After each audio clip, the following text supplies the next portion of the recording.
Now there are three main chemicals that I like to use doing a water change on a fish pond. The first one is a water ager. I will add that to any new water.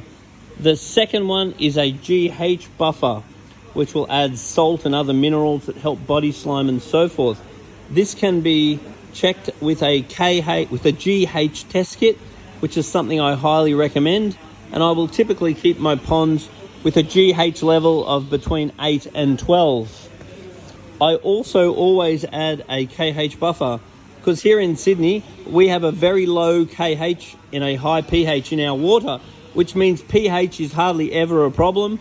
KH is very regularly a problem, and it is an essential element to fish, and that can easily be checked using a KH test. I generally aim for a KH level of about 4 to 6, and if I have a KH level of 0, I will commonly have problems with my pond. The last thing that people will typically add is a bacteria supplement. That just helps to fertilize your good bacteria and encourage all your beneficial bacteria. Let's call that a little bit optional. So when I'm doing a water change, I will definitely add these two. If I'm doing a top-up, I will not add this one, because this will concentrate when water evaporates. So for top-ups, just those two. A water change, potentially I'll use all of them. If in doubt, bring a sample of water and a video down here to Majestic Aquariums, and we can comment on your best course of action. Now, when you take your fish home, they'll tend to be in a plastic bag, hopefully with a small amount of water and a whole lot of air. So what you want to do is float the bag on top of the water for at least half an hour, if not an hour, before you release the fish. That will acclimatize the fish. If the pH is different between the tank and the bag, it's good to open the bag up, roll the bag open so it sort of floats in the pond, and then add a bit of water from the pond to the bag and repeat that every 5 minutes till the pH is similar. Alternatively, the fish could come in a box, and if that's the case, what you want to do is introduce about 5 centimeters of water from the pond to the box every 5 minutes until the box is full. Then you can tip the fish straight into the pond. Fish must be acclimatized before adding to a pond, and it is better to add fish in the warmer months. It is riskier to add fish in the colder months, as they're more likely to stress and more likely to get white spot. Now, there are a lot of fish that are not true cold water fish, such as Variegatus platy. Now, Variegatus platy generally will easily survive winter inside in temperate conditions, but when it comes to keeping them outside, it is not advisable. But in saying that, I've come across ponds with guppies, come across ponds with temperate water swordtails, with temperate water platies, and the fish seem to be okay. Now, if you put them in summer and they've got good, strong immune systems, and then they slowly get used to the winter as it comes, they may be okay. But I do not advise this, because it does not always work. For example, I've recently took some Variegatus platies to my place, which I normally keep in summer no problem. But when I chose to bring them home, there was a sudden cold snap at the start of spring, and I did lose them. So it is much safer to go for full freshwater fish than try temperate water fish. If you have to use temperate water fish, you've really got to get them in there when it's warm and get them out before it gets cold. Or you can suffer the same disappointment that I had from a cold snap. Better to be safe and stay with true cold water species. Now, a lot of people want to get native fish for their fish pond. Just be aware that most Australian native fish look crap from the top. They have absolutely no colour when you're looking down on them. And most of them are not too cheap, and many of them are very aggressive, and other ones die very, very, very easily. So things like your blue eyes, just be aware that they're not too cheap and they die very easily. There are other species that are much more value when it comes to adding to a fish pond. And a lot of people want fish that eat mosquitoes and don't eat tadpoles. If you're looking for that, you can't go past the mountain cloud. They're a beautiful fish, very easy to breed, and they will eat mosquito larvae, and they will not eat tadpoles. Now, how many fish should you add to your pond? What I would recommend doing is bringing a sample of water and a video down here to Majestic Aquariums and let us have a look at it. And we will recommend a small amount of fish to get added to the pond. Then good bacteria is able to grow in your filter, providing you never clean your filter with tap water, you only clean it in water from the fish tank. Then in a couple of weeks' time, bring another sample of water and another video down, then we can introduce some more fish. And then we can repeat that process until you've got enough fish in your actual pond. But be very aware, the more fish you put in your pond, the more maintenance your pond is. If you have less fish in your pond, you will not have to clean it as often. So the two big variables you've got on how much work you need to do on your pond is number one, how many fish do you have? And number two is what food you're feeding. If you're feeding high quality foods like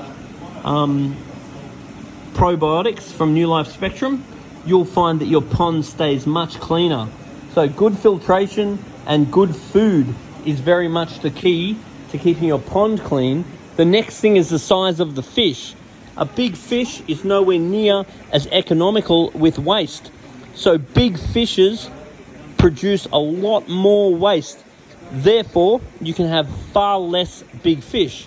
You can have far more small fish.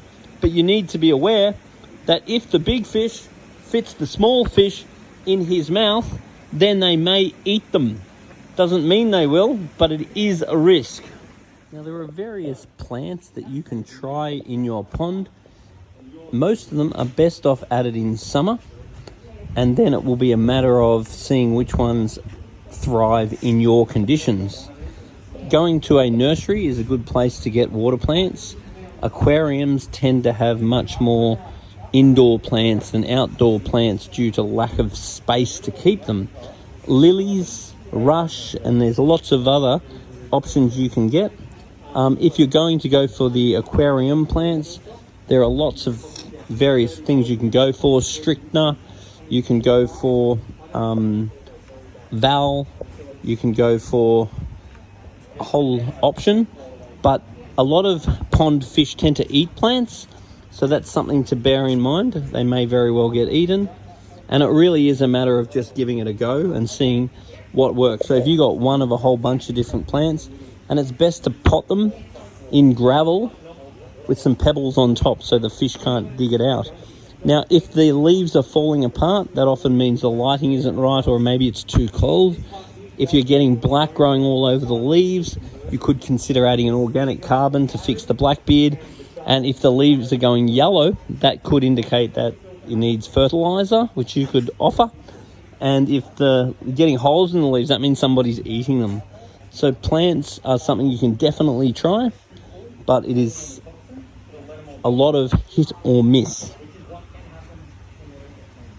So try, then observe, then try something different until you find something that suits your environment.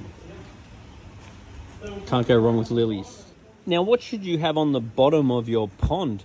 In most circumstances, I prefer to have nothing on the bottom of the pond, because then you'll get a layer of algae. It'll end up looking quite natural, and it's very easy to siphon suck the bottom of the pond. If you want to have substrate on the bottom because you think it looks better, what I don't want to have is super fine substrate, because if it's super fine, then oxygen can't get into it, and it will quickly turn anoxic, and you can get hydrogen sulfide being released from bad bacteria that can grow in an anoxic zone. I also don't want the gravel to be too large, because if it's like big pebbles, then all the crap lands under it instead of on top of it, so the fish can't graze it, and it will stay dirtier, and it'll be very hard to clean underneath all of the crap. I also don't want to use any of the fertilizer substrates, because I don't want there to be too much nutrient. I also don't tend to use any of your coral type products, just because it will tend to keep the pH a little bit high, but that isn't strictly a problem. So in a perfect world, I would probably go for no substrate. Then if I did have to go for substrate, I'd probably go for like a 3 to 6 mil option if that's what you need. Now, if you ever suspect that your pond fish may be sick, the first thing we ask you to do is to bring a sample of water and a video of your pond running down to Majestic Aquariums so we can ascertain why you may be experiencing a problem. Now, it's good to have a little bit of medication on hand, because the first thing that you're going to grab nearly all circumstances is a white spot remedy. White spot remedies are very effective, so if you dose them early, they're very efficient. And white spot is by far the most common problem in the face of any stress. So our job would be to test the water and look at a video of the pond and find out what the stress is. Your job would then be to eliminate the stress and then treat the fish with a white spot medication. Once they have been treated with a white spot medication, if we're seeing problems with the skin or scales of the fish, then we tend to go for a bacterial medication. Those two medications are the main things you'll need. There are fungal medications and other options that you can look at, but having a little bit on hand is very good for Murphy's Law.